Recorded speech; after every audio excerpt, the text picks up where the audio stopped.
माता की भारत माता की भारत माता की जय भारत जय भारत जय भारत जय भारत जय भारत जय भारत 79వ స్వాతంత్ర దినోత్సవ శుభాకాంక్షలు దేశ ప్రజలకు విశ్వభారత్ తరపున Vishwabharat print and electronic media Vishwabharat daily news paper తరపున ప్రజలందరికీ శుభాకాంక్షలు తెలియజేస్తూ ఈరోజు 5వ సంవత్సరం వందే విశ్వభారత వీర పురస్కార్ అవార్డ్స్ని మేము దేశవ్యాప్తంగా ఇవ్వడం జరుగుతుంది.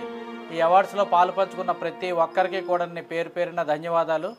సాయంత్రం 4 గంటల నుంచి 10 గంటల వరకు IIAM బిజినెస్ స్కూల్లో MVP డబల్ రోడ్లో జరిగే మహత్తరమైన కార్యక్రమానికి బృహత్తరమైన కార్యక్రమానికి ప్రతి ఒక్కరూ వచ్చి ఆ యొక్క కార్యక్రమాన్ని జయప్రదం చేయాలని కోరుకుంటూ ఈ దేశ ప్రజలందరికీ కూడా సుఖము సంతోషము సౌభాగ్యము అలాగే మన ప్రధానమంత్రి గారి ఆశీస్సులు రాష్ట్రపతి గారి దీవెనలు ఇలా ప్రతి ఒక్కరి దీవెనలతో మన దేశం ఎప్పుడూ సుభిక్షంగా ఉండాలని కోరుకుంటూ విశ్వభారత్ తరపున ప్రతి ఒక్కరికి ఇంటింటికి గడప గడపకి కలిసి మా యొక్క ఈ యొక్క వాయిస్తో ఈ యొక్క నినాదంతో జై భారత్ నినాదం చేస్తూ మన దేశ ప్రజలందరూ ఒక్కటై మన యొక్క దేశ ఖ్యాతిని పెంపొందించాలని కోరుకుంటూ మరొక్కసారి जय हिंद जय हिंद जय हिंद। भारत माता की जय। भारत माता की जय।